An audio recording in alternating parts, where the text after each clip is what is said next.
أعوذ بالله من الشيطان الرجيم بسم الله الرحمن الرحيم وصلى الله على محمد وعلى آله الطيبين الطاهرين الذين أذهب الله عنهم الرجس وطهرهم تطهيرا اللهم صل على محمد وآل محمد ولعنة الدائمة الباقية على أعدائهم ومنكر فضائلهم وغاصب حقوقهم أجمعين من يوم عداوتهم إلى قيام يوم الدين أما بعد يا عباد الله أوصيكم ونفسي بتقوى الله فإن التقوى خير الزاد وبح المعاد وتنفع يوم لا ينفع فيه مال ولا بنون إلا من أتى الله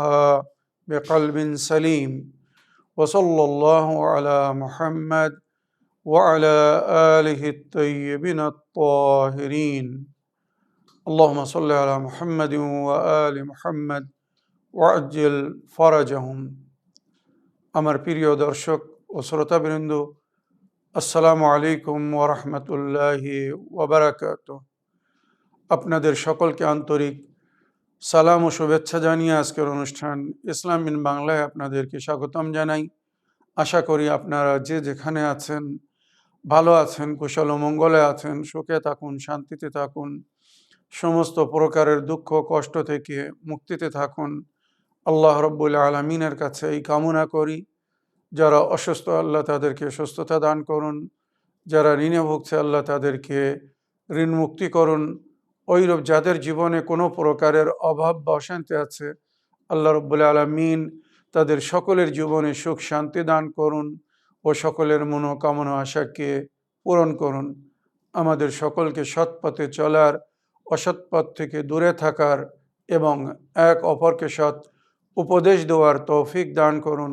আমরা যেন সত্য বা হক জিনিসকে জেনে শুনে মেনে তার উপরে আমাল করে সেটা অন্যদের সামনে তুলে ধরতে পারি বা সকলের কাছে পৌঁছে দিতে পারি। আল্লাহ রাব্বুল আলামিন আমাদেরকে সেই মনোবল ও নেক তৌফিক দান করুন। আমিন ইয়া রাব্বাল আলামিন। এই দোয়ার সঙ্গে আমি আজকের পর্ব শুরু করতে চলেছি। বিনা কোনো ভূমিকায় সরাসরি আপনাদের পাঠানো প্রশ্নের উত্তর দিতে চাই, তাই আগে একটি লিখিত চিঠি পড়ব, তারপরে ইনশাআল্লাহ আপনাদের পাঠানো ভয়েসমেল বা অডিও রেকর্ডিং প্লে করব। সালামুন আলাইকুম হুজুর, আমি খায়রুল ইসলাম বলছি বীরভূম থেকে। আমি জানতে চাই আশুরার দিন রোজা রাখা যাবে কি না। আমরা ইমাম হোসেন আলাইহিস সালামের আজাদার এবং আহলে বাইত আলাইহিমুস সালামের মান্যওয়ালা। আহলে বাইত আলাইহিমুস সালাম এ বিষয়ে কি বলেছেন ওটা বলুন, আমরা সেটাই মানব। ওয়ালাইকুম আসসালাম ওয়া রাহমাতুল্লাহি ওয়া বারাকাতুহু। আমার প্রিয় ভাই খায়রুল ইসলাম সাহেব, আপনার চিঠি লেখার জন্য আপনাকে অসংখ্য ধন্যবাদ জানাই। আপনি জানতে চেয়েছেন আশুরার দিন রোজা রাখা যাবে কি না। এ বিষয়ে নবীর আহলে বাইত আলাইহিমুস সালাম কি বলেছেন, আমরা আহলে বাইতের মান্যওয়ালা, মাওলার আজাদার, আমরা সেটাই শুনবো, সেটাই মানব। তো আমার প্রিয় ভাই, আমিও রওয়ায়াত পড়ে ইমামে জাফর সাদিক আলাইহিস সালাম এ বিষয়ে যেটা বলেছেন, আমরা যখন আহলে বাইতের মান্যওয়ালা, আহলে বাইতের অনুগামী অনুসারী, তো আহলে বাইত আমাদেরকে যেটা বলেছেন আমরা সেটাই ফলো করব, সেটাই আমাদের জন্যে গুরুত্বপূর্ণ বা অর্থ রাখে। আমরা আহলে বাইতের মান্যওয়ালা, তো আহলে বাইতের কথা মেনে চলব। আমরা মাওলার আজাদার, মাওলার শিক্ষাকে ফলো করব। সুতরাং ইমামে জাফর সাদিক আলাইহিস সালাম এ বিষয়ে বলছেন। আমি পুরো রওয়ায়াতটা যেভাবে বিহারুল আনোয়ার খণ্ড নম্বর 1 পৃষ্ঠা নম্বর 193-তে এই রওয়ায়াত পরিপূর্ণভাবে লেখা হয়েছে, আপনারা देखते पारें। इमाम जाफ़र सदिक अलैहिस्सलाम से किसी ने आशूरा के दिन रोज़ा रखने के बारे में सवाल किया। आपने फरमाया आशूरा शहादत इमाम हुसैन का दिन है, अगर तू कत्ल इमाम हुसैन से खुश है तो इस दिन रोज़ा रख। इमाम हुसैन अलैहिस्सलाम के कत्ल করে যারা খুশি বা আনন্দ পেয়েছিল তারা ওই দিন রোজা রেখেছিল। আগে রওয়ায়াত যেভাবে উল্লেখ হয়েছে শুনুন, এরপরে আপনারা নিজেরা বিচার করবেন যে ওই দিন রোজা রাখা যাবে কি না। फिर फरमाया, इमाम जाफर अलैहिस्सलाम आगे बोलें, बनु उमैया और उनके मददगारों अहले शाम ने इस दिन नज़र की थी कि अगर इमाम हुसैन अलैहिस्सलाम कत्ल हो या जिस मलून ने उन पर खुरूज किया है वो ज़िंदा बच जाए और खिलाफत आले अबी सुफियान कायम रहे तो उसके शुक्रिया में रोज़ा रखेंगे।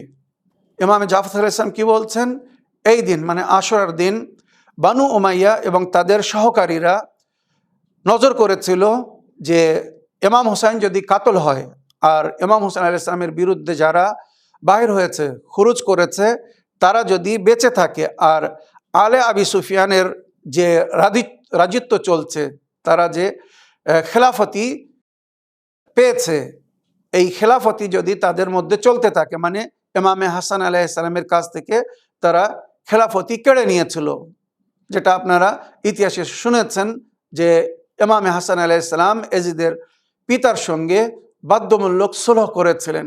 আর এ সুলহর বিষয়ে নবী আল্লাহ নিজের জীবনেও খবর দিয়েছিলেন যে এক সময় আসবে এই হাসান ও হুসাইনকে দিনের ওপরে মৃত্যুদণ্ড দেওয়া হবে, শহীদ করা হবে, হাসানকে বিষ দেওয়া হবে আর হুসাইনকে হত্যা করা হবে বা কাতল করা হবে। আর ইমাম হাসান আলাইহিস সালামকে বিষ দেওয়ার কারণও উনি বলেছিলেন, আর ওখানেও উনি বলেছিলেন যে এই ইমামে হাসান আলাইহিস সালামকে সুলহ করতে বাধ্য করা হবে, সে যদি সুলহ না করে তো সেও মারা যাবে এবং তার সঙ্গে তার অনুগামী অনুসারীদেরকেও মেরে ফেলা হবে। তাই জীবন স্বার্থে, দিনের স্বার্থে, মুসলমানদের রক্ষার স্বার্থে, যাতে মুসলমানদের রক্তপাত না হয়, বেগুনাহ মানুষ মারা না যায়, তাই ইমামে হাসান আলাইহিস সালাম সুলহ করেছিলেন। তাই ওখান থেকে রাজিত্ব বা খেলাফত আপনারা জানেন আহলে বায়তের থেকে নিয়ে বানু উমাইয়া এর উপরে বিরাজমান হয় বা কবজা করে। সুতরাং তারপরে এজিদের বাপের পরে এজিদ, আর তারপরে বানু উমাইয়ার মধ্যে এক যুগ পর্যন্ত এই খেলাফত চলতে থাকে। আর তারপরে বানু আব্বাস এসে ওরা খেলাফতের ওপরে কবজা করে, বানু উমাইয়াকে পরাজয় করে খেলাফত দখল করে নেয়। আর বানু উমাইয়ার যখন ওই খেলাফত কায়েম হয়েছিল তো তারা চাচ্ছিল যে এই খেলাফত যেন বানু উমাইয়ার থেকে বাইরে না যায়। এই ব্যাকগ্রাউন্ডটা শুধু এই জন্য বললাম যাতে এই রওয়ায়েতের যে রওয়ায়েতটা আপনাদেরকে শোনাচ্ছি যে তারা নজর করেছিল, বানু উমাইয়া নজর করেছিল আশুরার দিন ইমাম হুসাইন যদি কাতল হয় আর যারা ইমাম হুসাইন আলাইহিস সালামের বিরুদ্ধে খুরুজ করেছে, ইমাম হুসাইনকে বা ওনার সাথীদেরকে মারার জন্য বাহির হয়েছে, তারা যদি বেঁচে থাকে আর আলে আবি সুফিয়ানের এই রাজিত্ব যেটা তারা ইমামে হাসানের কাছ থেকে কেড়ে নিয়েছিল, এই রাজিত্ব যাতে আলে আবি সুফিয়ানের মধ্যে বাকি থাকে, তারা যেন এই খেলাফতের ওপরে চলতে থাকে, তাদের খেলাফত যেন কায়েম থাকে, তাই শুকরানার রোজার মান্যত মেনেছিল। এবারে ভেবে দেখুন আশুরার রোজার হকিকত কি, আশুরার রোজার সম্পর্কে মারেফাতিন মৌলবীরা যে সমস্ত ফজিলত বয়ান করে, আশুরার দিন মুসা নবীর জন্য আল্লাহ দরিয়া পার করিয়েছিলেন বা রাস্তা তৈরি করেছিলেন, ঈসা নবী আসমানে উঠেছিলেন, আদম নবীর তওবা কবুল হয়েছিল, নূহ নবী নেজাত পেয়েছিলেন, মানে যত ফজিলাত ওই দিনের তারা বয়ান করে। আর এখানে আমার আহলে সুন্নাত ভাইরা যারা ইনসাফ করে বা যাদের মধ্যে বিবেক আছে, বুদ্ধি আছে, মারেফাত আছে, তারা উত্তর দিয়েছে যে আমরা মুসলমান, প্রিয় নবীর উম্মত, হযরত মুহাম্মদ মুস্তাফা সাল্লাল্লাহু আলাইহি সাল্লামের উম্মত, আমরা সমস্ত নবীর উম্মত নিজের নবীর সঙ্গে গণ্য হবে। তারা নিজের নবীর সুন্নতকে ফলো করেছে, নিজের নবীর সুন্নতকে পালন করেছে। আমরা প্রিয় নবীর উম্মত, মুহাম্মদ নবী সাল্লাল্লাহু আলাইহি সাল্লামের উম্মত, সুতরাং আমাদেরকে নবী করিম সাল্লাল্লাহু আলাইহি ওয়াসাল্লামকে ফলো করতে হবে, নবীর সুন্নাতকে পালন করতে হবে। আমাদেরকে দেখতে হবে নবী করিম সাল্লাল্লাহু আলাইহি ওয়াসাল্লাম আশুরার দিন খুশি হয়েছিলেন না দুঃখিত হয়েছিলেন। তো এখানে সহিহ মুসলিমের রওয়ায়েত, সহিহ বুখারীর রওয়ায়েত, তিরমিজি শরীফের রওয়ায়েত বা মুসলমানদের বিখ্যাত যত হাদিসের বই, সমস্ত হাদিসের বইয়ের মধ্যে এই সমস্ত রওয়ায়েত উল্লেখ হয়েছে। আশুরার দিন আসলে নবী করিম সাল্লাল্লাহু আলাইহি ওয়াসাল্লাম দুঃখিত হতেন, ক্রোধন করতেন, কাঁদতেন।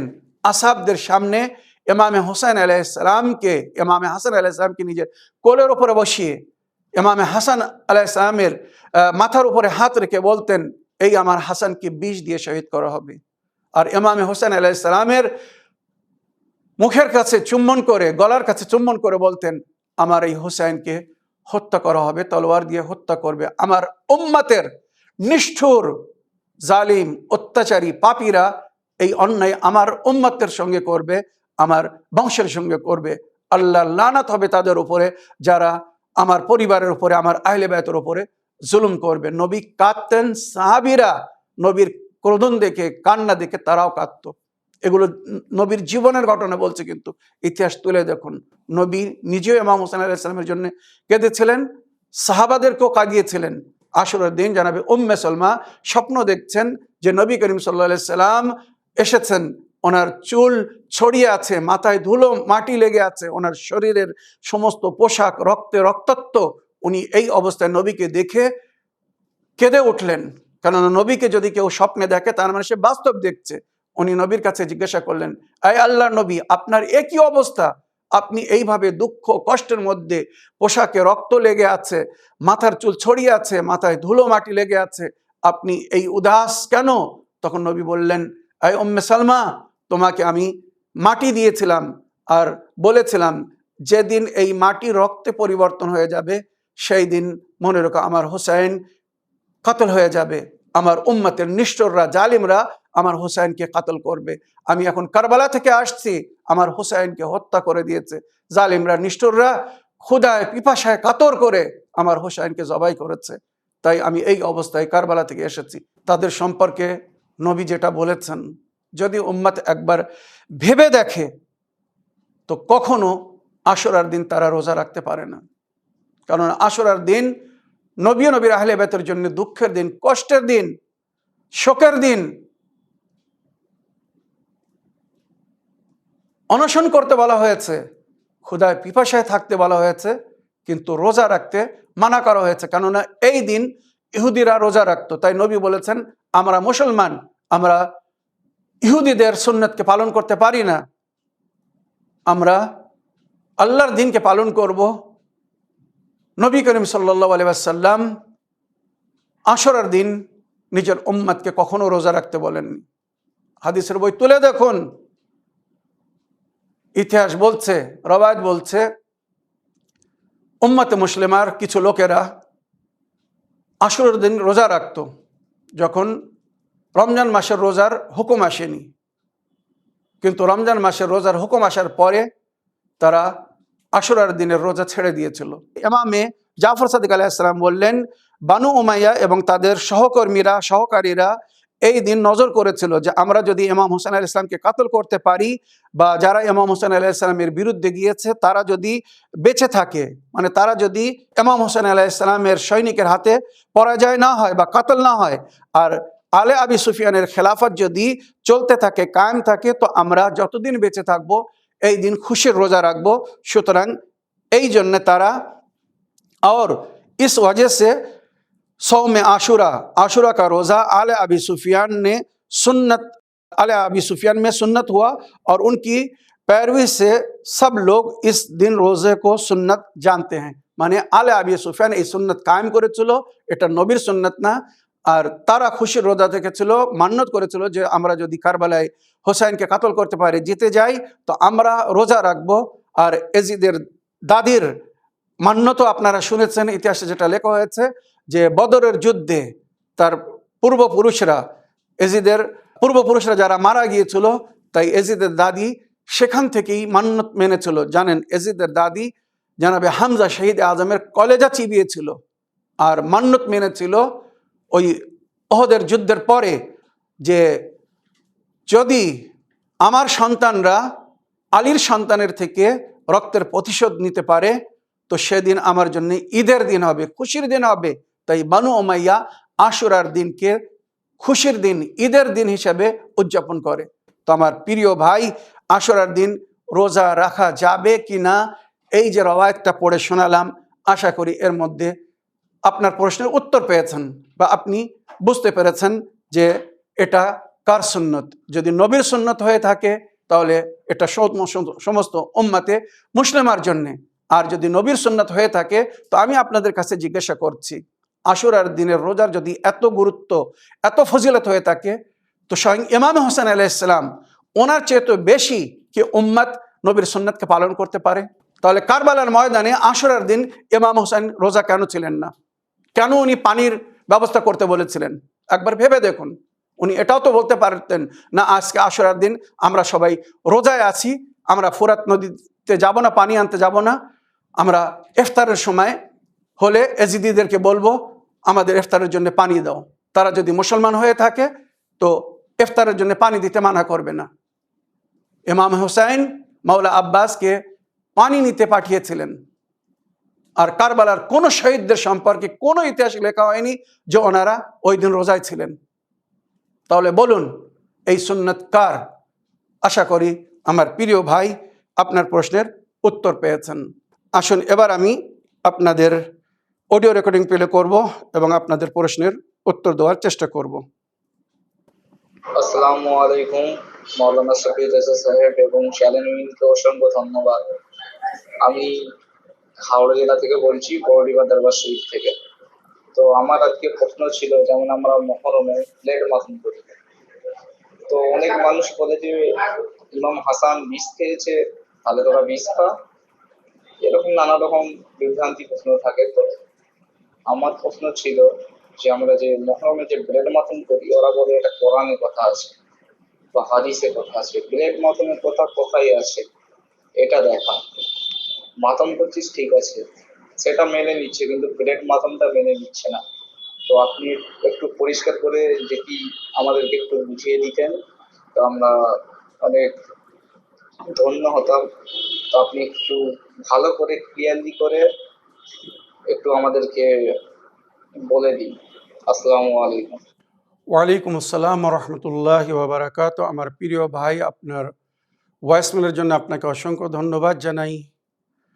আমার প্রিয় ভাই, আমরা যে এই মাতম করি বা আমাদের মধ্যে যারা ব্লেড মারে বা জিলজিল মারে বা তলোয়ার মেরে নিজেকে আঘাত করে, এগুলো জাস্ট তাদের একটি মহব্বত ও ভালোবাসার পরিচয়। এটা শরীয়ত ইসলামে ফরজ না, ওয়াজিব না, অনিবার্য না। যদি এটা অনিবার্য হতো তাহলে জনাবে উওয়াইস কারানী, উনি নবীকে অতিরিক্ত ভালোবাসতেন। নবীর সঙ্গে ওনার সাক্ষাৎ হয়নি, উনি নবীকে দেখেননি, উনি তাবিঈ ছিলেন। এক সময় নবীর সঙ্গে সাক্ষাৎ করতে গিয়েছিলেন, নবী সে সময় সফরে ছিলেন, সুতরাং ওনার সঙ্গে সাক্ষাৎ হয়নি। তো উনি ফিরে গিয়েছিলেন আর নবীকে সালাম জানিয়ে গিয়েছিলেন, আর নবীর বাড়িতে পয়গম দিয়ে গিয়েছিলেন যে নবী আল্লাহ ফিরে আসলে ওনাকে আমার সালাম দিবেন আর বলবেন আমার বৃদ্ধ মা অসুস্থ, তার প্রয়োজন, সুতরাং আমি এই জন্যে থাকতে পারছেন, আমি ফিরে যাচ্ছি। নবী যখন সফর থেকে ফিরে আসলেন, ওনাকে যখন ওয়াইসে করণীর সালাম দেওয়া হলো, আর ওয়াইসে করণী যেটা বলে গিয়েছিল যে আমার মা অসুস্থ, বৃদ্ধ, আমি তার সেবা করি, আমার ছাড়া তার কেউ নেই, আমাকে ফিরে যেতে হবে, তাই সে ফিরে গিয়েছে। নবী তার কথা শুনে খুব শান্তি পেয়েছিলেন, দোয়া দিয়েছিলেন আর বলেছিলেন ওয়াইসে করণী জান্নাতে আমার সাথী হবে। সে আমাকে দেখেনি কিন্তু আমাকে অতিরিক্ত ভালোবাসে, তার অন্তরে যে আমার ভালোবাসা, আমার মহব্বত, এই মহব্বতটাকে ইয়ামান থেকে টেনে মদিনায় নিয়ে এসেছে, আমার সঙ্গে সাক্ষাৎ করার জন্য এসেছিল, কিন্তু সে নিজের মায়ের সেবা করার জন্য ফিরে গিয়েছে, এটা অতি উত্তম কাজ করেছে। নবী তখন বলেছিলেন যে আমার দর্শনের যে সওয়াব, সে যদি নিজের মাতা পিতার সেবা করে আল্লাহ তাকে সেই সওয়াব দান করবে। চিন্তা করুন, মাতা পিতার সেবা করার কত সওয়াব। নবী বলছেন আমার দর্শন, আমার জিয়ারতের যে সওয়াব, মাতা পিতার যদি কেউ সেবা করে, খেদমত করে মহব্বতের সঙ্গে, তো সেই ব্যক্তি সেই সওয়াব পাবে। সুতরাং ওই ওয়াইসে কারণীর সম্পর্কে নবী করিম সাল্লাল্লাহু আলাইহি ওয়াসাল্লাম মাওলা আলীকে বলেছিলেন যে এই আলী, এই আমার প্রিয় ব্যক্তি, চাহনেওয়ালা, মাননেওয়ালা, যখন তুমি ইসলামের বিদ্রোহী দলের বিরুদ্ধে লড়তে যাবে সিফিনের ময়দানে, তো সিফিনের ময়দানে পৌঁছানোর আগে একটি চৌরাহা পড়বে, ওখানে ওয়াইসে কারণী তোমার সঙ্গে সাক্ষাৎ করবে। আর আমারও তোমার মহব্বতে আল্লাহর পথে লড়াই করতে গিয়ে, জিহাদ করতে গিয়ে ইসলাম বিরোধী দলের হাতে শহীদ হয়ে যাবে। যারা ওয়াইসে কারণীকে বা আম্মার ইয়াসিরকে শহীদ করবে তারা নরকবাসী হবে। কেননা জানাবে আম্মার ইয়াসিরকে নবী করিম সাল্লাল্লাহু আলাইহি ওয়াসাল্লাম বলেছিলেন, ইয়া আম্মার তাকতুলু কাফিআতান বাগিয়া, আই আম্মার, তোমাকে একটি বিদ্রোহ দল শহীদ করবে, মানে যারা ইসলামের বিদ্রোহ হবে, ইসলামের সঙ্গে বিদ্রোহী করবে, বাগী তোমাকে শহীদ করবে। এবারে বাগীদের ঠিকানা কি হবে আমার মনে বলার দরকার নেই। তো এই ওয়াইসে কারণীর সম্পর্কে ইতিহাস লিখছে, ওয়াইসে কারণী যখন উনি জানতে পেরেছিলেন যে নবী করিম সাল্লাল্লাহু আলাইহি ওয়াসাল্লামের একটি দান্দান শরীফ ওহদের ময়দানে এজিদের পূর্বপুরুষদের হাতে শহীদ হয়ে গিয়েছে, মানে তলোয়ারের ডাটি দিয়ে এক জালিম নবী করিম সাল্লাল্লাহু আলাইহি ওয়াসাল্লামের মুখে মেরে ওনার একটা দাঁত ভেঙে দিয়েছিল। যখন এই খবর ওয়াইসে কারণী পেল, মানে মদিনায় এসে জানতে পারলো যে এইভাবে নবীর দান্দান শহীদ করে দেওয়া হয়েছিল, তো ইতিহাস লিখছে মদিনায় সাহাবীদের সামনে নবীর মহব্বতে ওয়াইসে কারণী নিজের একটা দাঁত ভেঙে নিয়েছিল। একটা দাঁত ভাঙার পরে অন্য আর একটা দাঁত ভাঙলো, এই বলে যে জানি না নবী আল্লাহর এই দাঁত ভেঙেছিল না এই দাঁত। এইভাবে ইতিহাস লিখছে নবী করিম সাল্লাল্লাহু আলাইহি ওয়াসাল্লামের মহব্বতে বা ওনাকে যে আঘাত করা হয়েছিল সেই আঘাতকে স্মরণে করে, সেই কষ্টকে অনুভব করার জন্যে, সেই বেদনা, সেই যন্ত্রণাকে ফিল করার জন্যে, অনুভব করার জন্যে উনি এক এক করে পরস্পর নিজের সামনের 4টি নইলের রওয়ায়াত হিসেবে 7টি দাঁত ভেঙে নিয়েছিলেন। এবার আমি উম্মতে মুসলিমার কাছে জিজ্ঞাসা করছি, এই যে ওয়াইসে কারণী নবীর মহব্বতে নিজের দাঁত ভেঙে নিয়েছিলেন, এটা যদি অবৈধ হারাম কাজ হতো, শরীয়তে ইসলামে যদি এটা জায়েজ না হতো, তাহলে সাহাবীদের সামনে যখন উনি এটা করছিলেন সাহাবীরা কেন ওনার হাত ধরেননি? আর উনি যখন নিজের দাঁত ভাঙছিলেন, তো জাহির বাতে এটা কোনো চিন্তার কারণ না যে দাঁত ভাঙলে রক্ত বাহির হবেই হবে। তো সেখানে কত রক্ত বাহির হয়েছিল ইতিহাস তুলে দেখুন। নবীর মহব্বতে জানাবে ওয়াইসে কারণী রক্তপাত করেছিলেন। তাহলে যদি সাহাবীদের সামনে এটা হয়ে থাকে আর সাহাবীরা যদি মানা না করে থাকেন, তার মানে কি এটা শরীয়তে অবৈধ বা হারাম কাজ নয়, তবে এটা ফরজও না। যদি ফরজ হতো তো যেমন ওয়াইসে কারণী নিজের দাঁত ভেঙে নিয়েছিল মহব্বতে, সমস্ত উম্মতে মুসলিমাকে নিজের সামনের দাঁত ভাঙতে হতো যদি এটা ফরজ হতো। মনে রাখবেন। তো ইমাম হোসেন আলাইহিস সালামের মহব্বতে এই যে জিনজিল মারা হয়, তলোয়ারি মারা হয় বা বেলেট মারা হয়, জাস্ট এটা একটা ভালোবাসার পরিচয়, এটা শরীয়তে ফরজ করা হয়নি। জনাবে জাকারিয়া নবী এবং ওনার ছেলে ইয়াহিয়া নবীকে যখন জালিমরা শহীদ করেছিল, কোরআনের তাফসির পড়ে দেখুন যে গাছের ভিতরে জনাবে জাকারিয়া নবীকে কেটে টুকরো টুকরো করা হয়েছিল, সেই গাছের পাতা দিয়ে, ডাল দিয়ে রক্ত পড়েছিল। মানুষ তো মানুষ, গাছ রক্তপাত করেছিল এক নবীর শোকে। আর ওই নবীর সন্তান জনাবে জাকারিয়া নবীকে যখন জালিমরা শহীদ করেছিল, তো বাইতুল মাকদিসের প্রতি পাথরের নিচে থেকে রক্ত বাইর হয়েছিল, আসমান থেকে রক্তপাত হয়েছিল। ওই জন্য ইতিহাসে লেখা হয়েছে আশুরার দিন যখন ইমাম হোসেনকে শহীদ করা হয়, সেই সময়ও রক্তপাত হয়েছিল, আসমান থেকে রক্ত বর্ষণ হয়েছিল। এগুলো অনেক ইংরেজ রাইটাররাও তদন্ত করে তাহকিক করার পরে ওনারাও লিখেছেন ইতিহাসে, এগুলো সব প্রমাণিত। আমার প্রিয় ভাই, এবারে আপনি আপনার প্রশ্নের উত্তরে আমি সংক্ষিপ্ত বলতে চাই, আজ সময় খুব কম রয়ে গেছে, আরো কিছু কথা আছে এ বিষয়ে, রওয়ায়াত আমি আগামী এপিসোডে আপনাদেরকে শোনাচ্ছি। এই বলে আমার আজকের বক্তব্য এখানে শেষ করলাম। ওয়া আখিরু দাওয়ানা আলহামদুলিল্লাহি রাব্বিল আলামিন। ওয়াসসালামু আলাইকুম ওয়া রাহমাতুল্লাহি ওয়া বারাকাতুহু।